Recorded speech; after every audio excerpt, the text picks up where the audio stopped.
Quem nunca ouviu falar pelas redes sociais daqueles famosos jargões a respeito de Marx, né? Por exemplo, não precisamos mais estudar ele, porque ele já foi refutado, é coisa do passado, ou é coisa de comunista vagabundo, né? Enfim.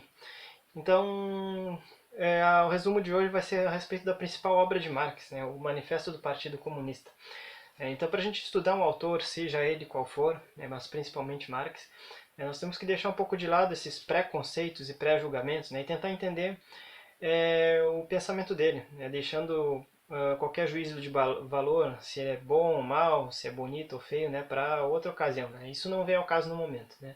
Mas realmente entender como ele pensa. Né? Então vamos entender hoje qual era o pensamento de Karl Marx, né, nessa obra. Acompanhe comigo.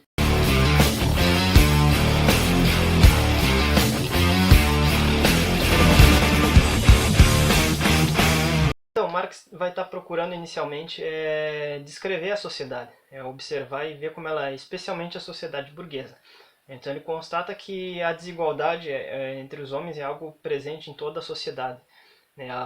Sempre houve opressores e oprimidos, aqueles que mandam e aqueles que obedecem. A luta de classe sempre foi o motor da história.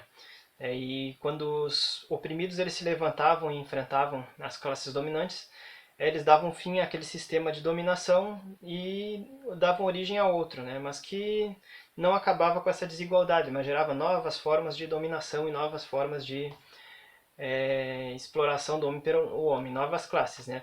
E isso não foi muito diferente no contexto em que Marx está escrevendo. Né? A gente tem que entender isso, né? Que na Revolução Francesa foi a burguesia a principal das classes a se levantar contra a ordem feudal e a dar origem ao sistema capitalista. Né? Então, ele diz que a burguesia, longe de acabar com as desigualdades daquele sistema feudal, ela só criou novas formas. Né? No lugar daqueles servos e os senhores da Idade Média, né, nós tínhamos agora os burgueses e proletários, né? Aqueles que possuem os meios de produção e aqueles que não possuem.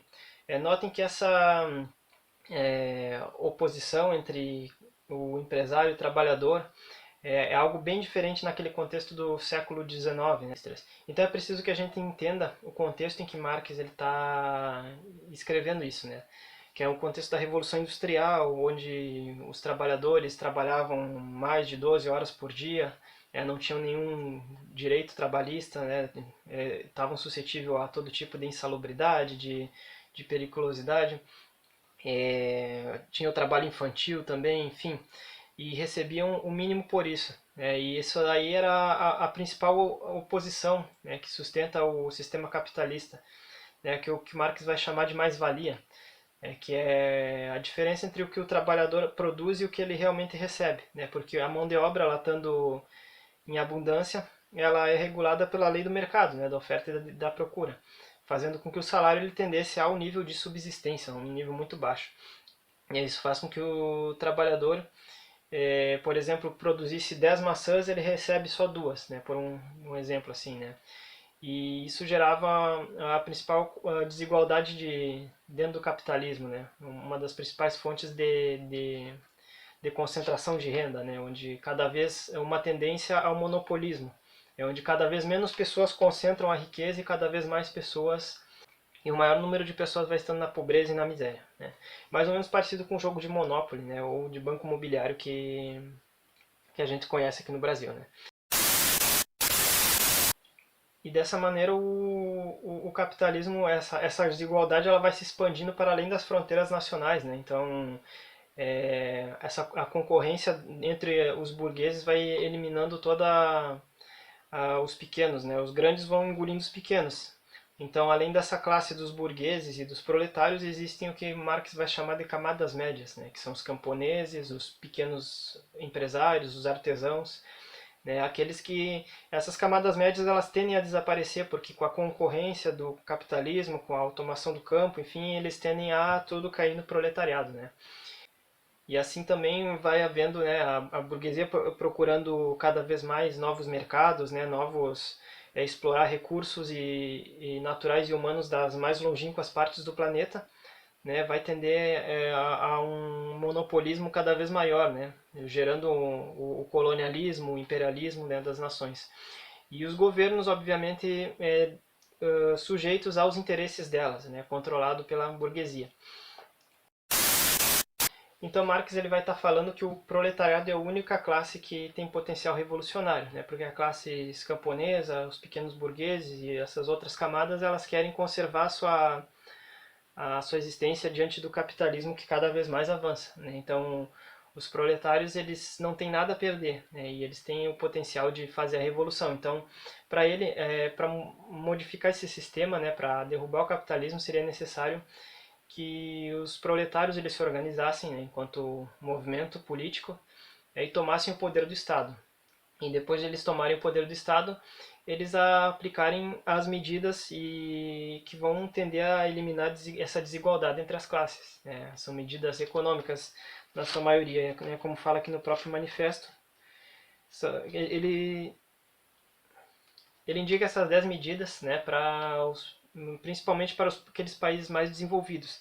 Ele fala sobre a expropriação da propriedade fundiária, né, emprego da renda da terra nas despesas do Estado, o imposto fortemente progressivo, né, ou seja, aqueles que têm mais pagam mais, né, que têm menos pagam menos, a abolição do direito de herança, né, onde a concentração de riqueza intergeracional vai reduzindo, né, o confisco da propriedade de todos os imigrados e rebeldes, a centralização do crédito nas mãos do Estado, ou seja, né, a estatização dos bancos, a centralização dos meios de transporte nas mãos do Estado, a multiplicação de fábricas nacionais de instrumentos de produção, cultivo e melhoramento das terras segundo o plano comum, o trabalho obrigatório e igual para todos, constituição dos exércitos industriais, especialmente para a agricultura, unificação dos serviços agrícola e industrial, medidas tendentes a eliminar gradualmente as diferenças entre cidade e campo, e a educação pública e gratuita para todos, eliminação do trabalho das crianças nas fábricas em sua forma atual, combinação de educação com produção material.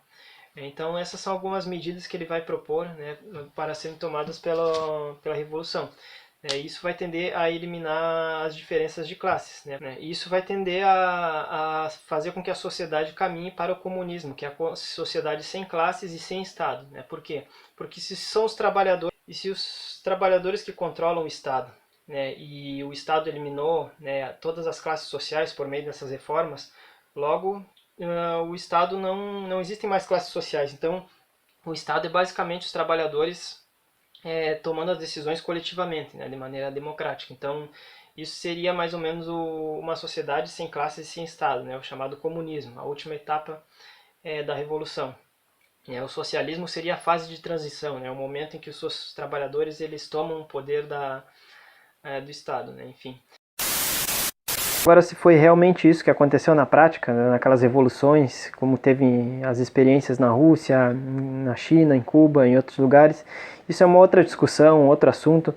O foco principal desse vídeo hoje é que a gente possa realmente compreender o pensamento de Karl Marx e principalmente dessa obra do Manifesto Comunista.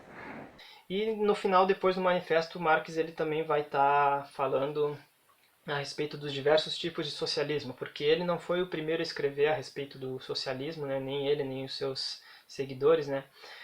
Já existiam outros autores socialistas contemporâneos ou antes dele, né?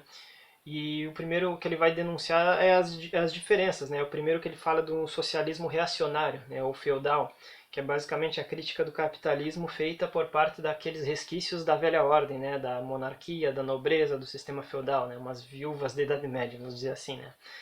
E nós temos também o que ele vai chamar de socialismo conservador, o burguês, que é basicamente as classes pequeno-burguesas que fazem uma crítica ao capitalismo, mas não visando uma revolução, uma mudança para um sistema, mas sim a conservação do estado atual das coisas, né? Eles querem continuar existindo, né?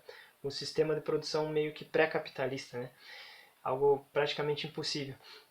E, por último, também os socialistas utópicos, né, que seriam aqueles primeiros autores socialistas como Saint-Simon, Fourier e Owen, que ele critica ali que eles são utópicos porque eles projetaram um sistema ideal onde não existem classes e todos são iguais, mas eles não propõem nenhuma ação política para chegar a essa sociedade, né? Eles simplesmente acreditam que é possível chegar a essa sociedade apenas convencendo todo mundo, né, por meio do proselitismo, do exemplo, né, que todo mundo vai se convencer que esse é o melhor sistema e vai automaticamente querer aderir a ele, né? Então, Então, pessoal, espero que tenham gostado desse vídeo. Como eu sempre falo, o resumo ele nunca substitui a leitura. Inclusive, vou estar deixando aí na descrição do vídeo o link com as principais citações do livro, né, que embasaram esse resumo da obra de Marx. E não se esqueçam de dar like no vídeo e se inscrever no canal. E fico com vocês por aqui. Até o próximo vídeo. Valeu!